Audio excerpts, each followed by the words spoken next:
Je m'appelle Chloé, je suis architecte de profession, et à ce moment-là, j'étais une mariée qui descendait l'allée. Chaque détail de mon mariage avait été soigneusement planifié, des arrangements floraux aux playlists qui nous accompagneraient toute la nuit. J'avais toujours imaginé cette journée comme une scène tirée d'un roman d'amour, où l'amour triomphe de tout. Pierre, mon fiancé, se tenait à l'hôtel avec un sourire nerveux, ingénieur, logique et direct, le yin à mon yang créatif.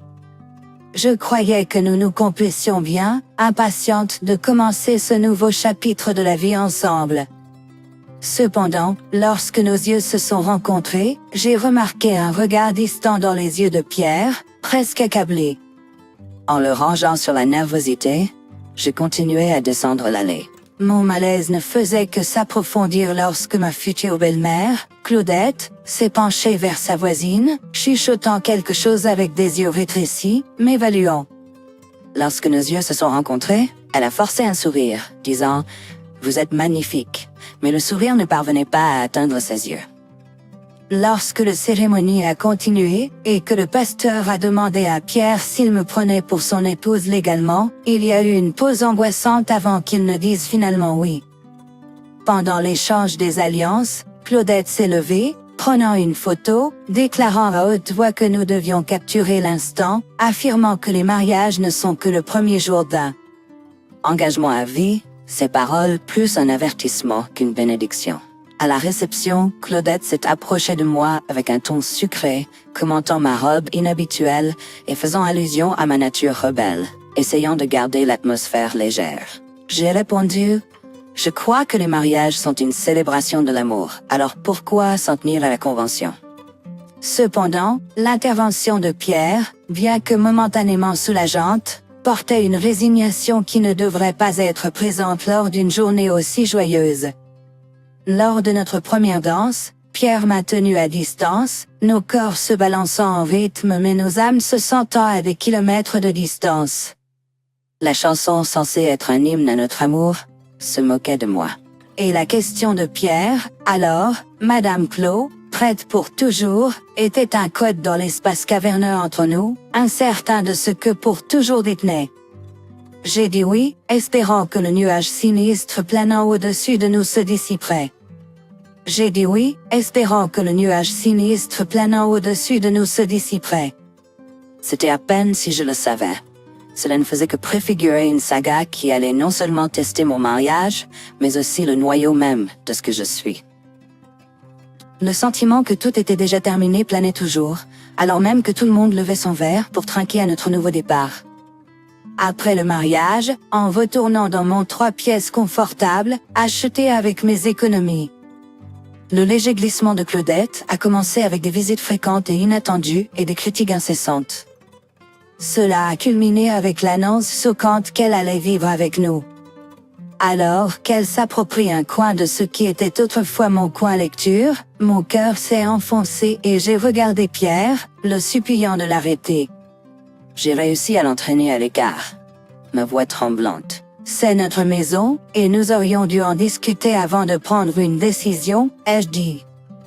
Il m'a regardé, les yeux vides de l'amour que je pensais voir il y a quelques mois à peine. Maman vieillit, Chloé. Elle ne devrait pas être seule. Elle devrait être avec la famille, a-t-il dit, en insistant sur le dernier mot, comme si je n'en faisais pas partie. J'ai senti les larmes monter aux yeux et j'ai demandé, donc je ne fais pas partie de la famille? C'est ce que tu dis? Il a eu l'air exaspéré et a répondu, tu sais que ce n'est pas ce que je veux dire. Mais il a ajouté, maman a beaucoup fait pour moi et je lui dois bien ça. Et qu'en est-il de ce que nous devons l'un à l'autre? Nous venons juste de nous marier, Pierre. C'est censé être notre temps de grandir ensemble, pas de jouer à la famille avec ta mère. Mais mes arguments sont tombés dans l'oreille d'un sourd. La décision a été prise en un clin d'œil. Mon opinion, mes sentiments, ma maison, rien de tout cela n'a semblé compter. Et ainsi, Claudette est arrivée, transformant le nid d'amour que j'avais imaginé en un champ de bataille d'ego, de tensions et d'hostilité ouvertes. Chaque pièce de la maison semblait plus lourde, étouffée par sa présence. Je ne pouvais plus trouver de coin tranquille pour lire, un moment de paix pour réfléchir ou même un regard amoureux de l'homme avec qui je pensais passer le reste de ma vie. C'est ainsi que j'ai réalisé que je ne me battais pas seulement pour mon mariage ou ma maison. Je me battais pour mon identité, ma dignité et ma tranquillité d'esprit. Tout le temps, une seule pensée résonnait dans ma tête: comment en suis-je arrivé là? Comment ma vie, ma maison, mes choix sont-ils devenus secondaires par rapport aux caprices de quelqu'un d'autre?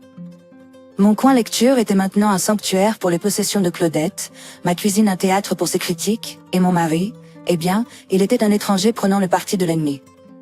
Et tout cela n'était que le début. Si je pensais que la vie était difficile avant, ce n'était rien comparé au cauchemar réveillé qui a suivi. L'atmosphère dans la maison devenait de plus en plus étouffante chaque jour, comme si les murs eux-mêmes se refermaient sur moi. Ce qui la rendait encore pire, c'étaient les 2 lignes bleues indéniables sur le test de grossesse que je tenais dans mes mains tremblantes. J'avais toujours imaginé partager la nouvelle de ma première grossesse comme un moment de joie, une occasion à chérir. Mais en me regardant dans le miroir de la salle de bain, les yeux rouges de larmes retenues, je me suis rendu compte que cette étape s'était transformée en une pierre attachée à mon cou.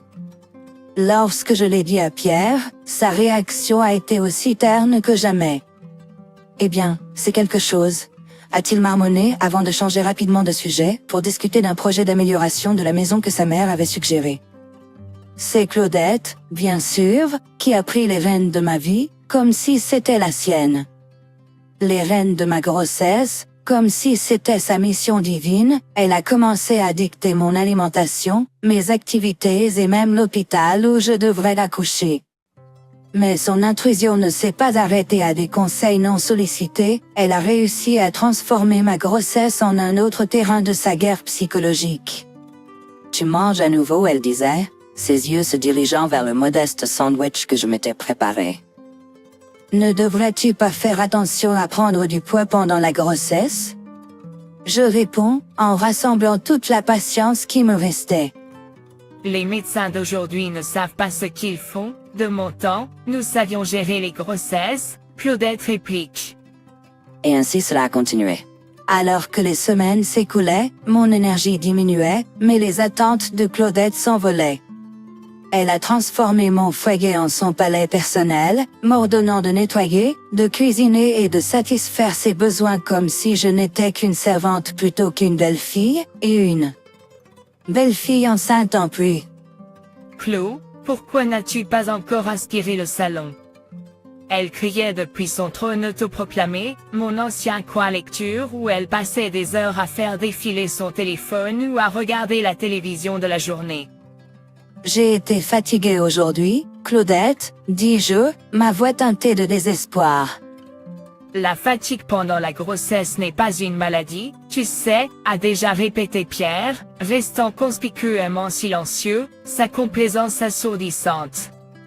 C'est un nom ridicule pour un enfant. Tu pourrais aussi bien épingler un panneau, donne-moi des coups de pied dans son dos pour toute sa vie scolaire. Claudette renifle. Assez, Claudette, je crie, ma patience enfin épuisée. C'est mon enfant, et j'ai mon mot à dire sur la façon de l'élever.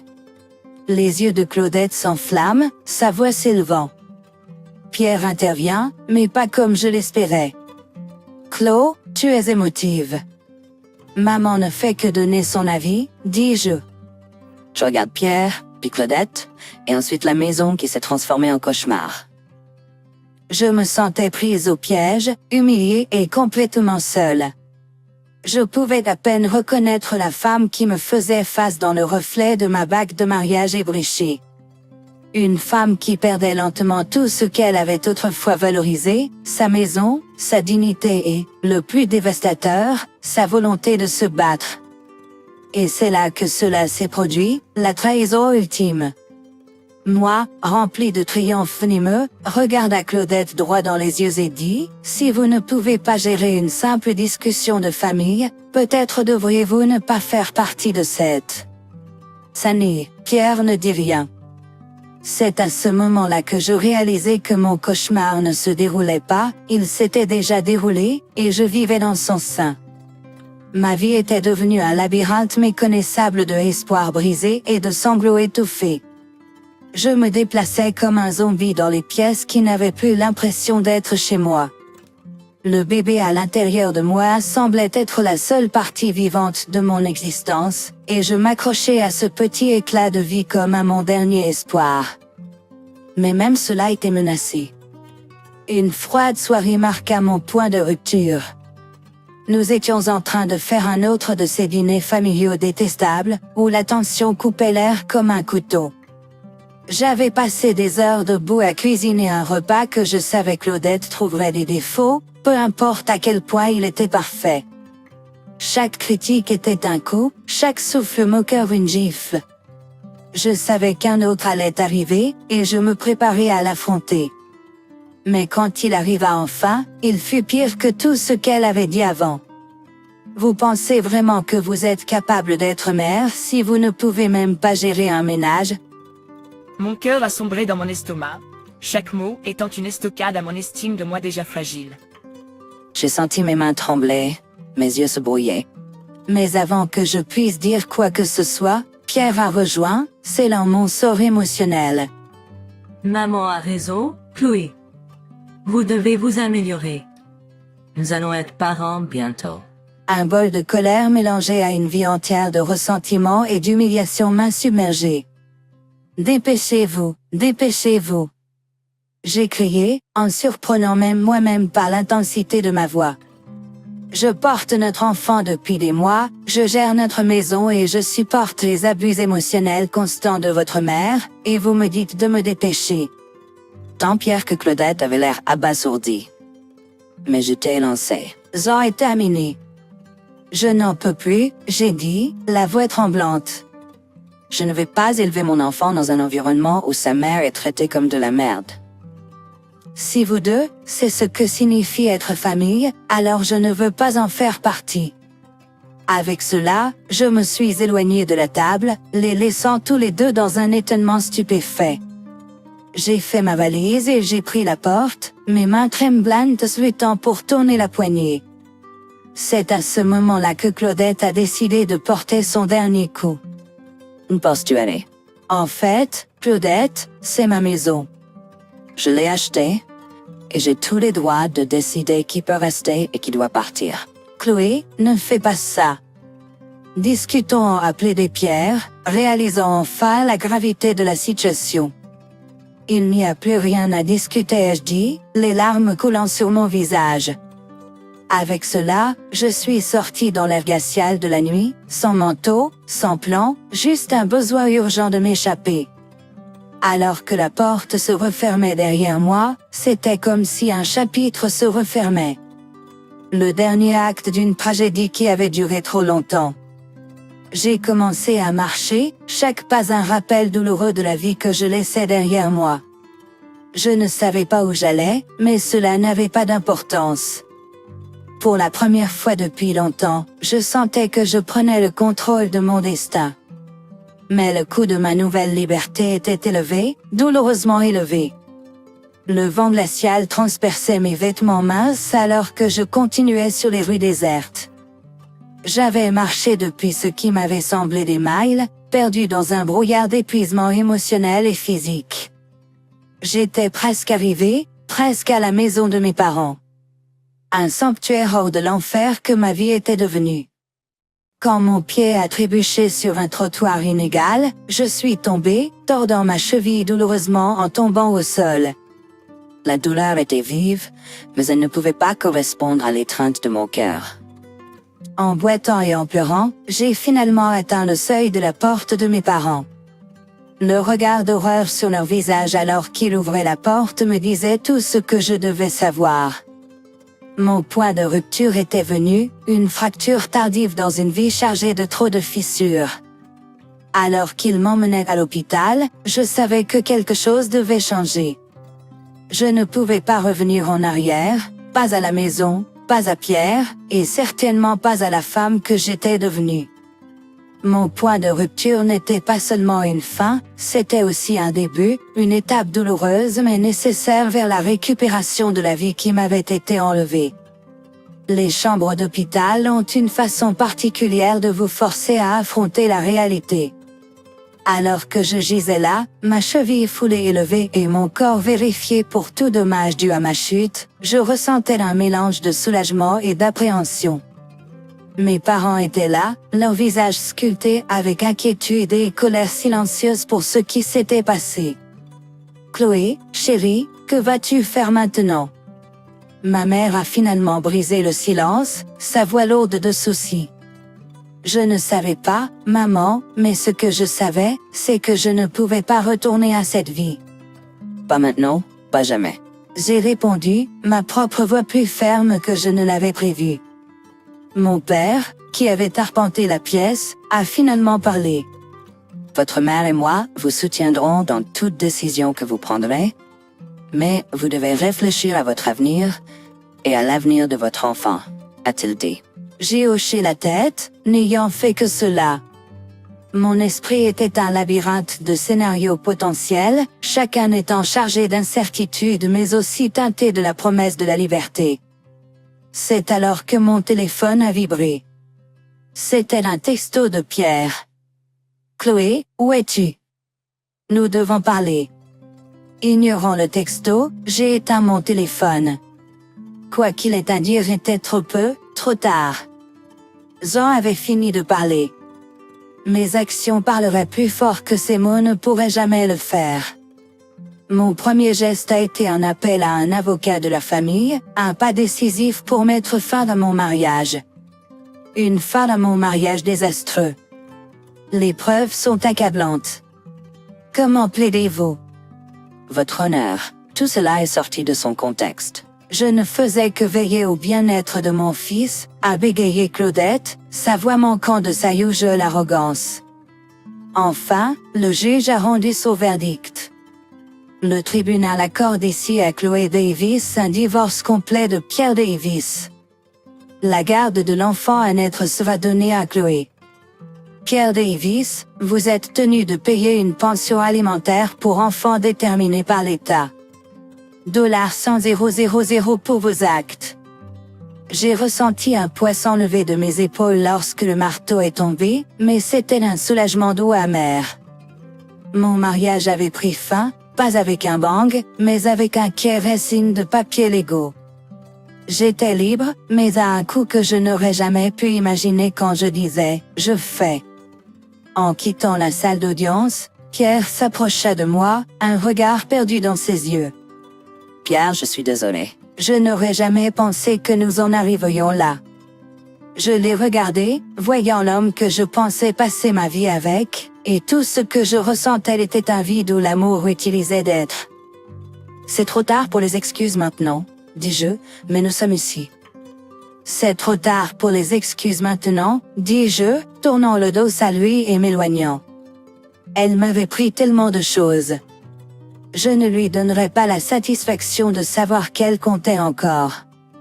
Lorsque je suis sorti du palais de justice, le soleil semblait un peu plus lumineux, le monde un peu plus coloré. C'était comme si je voyais tout à travers de nouveaux yeux, des yeux pas nuageux par l'anxiété constante et le détresse émotionnelle. C'était le début d'un nouveau chapitre pour moi, écrit sur mes propres termes. Ma mère m'a serré fort dans ses bras, les larmes aux yeux. « Tu l'as fait, Chloé. Tu es libre, et c'est grâce à toi et à papa. » Je ne pouvais pas passer à travers cela sans ton soutien, répondis-je, reconnaissante au-delà des mots. Nous serons toujours là pour toi, et pour ton nouveau départ. Cette nuit-là, je me suis assise seule dans ma maison, la maison qui était maintenant vraiment à moi, et j'ai senti un sentiment de paix se répandre sur moi.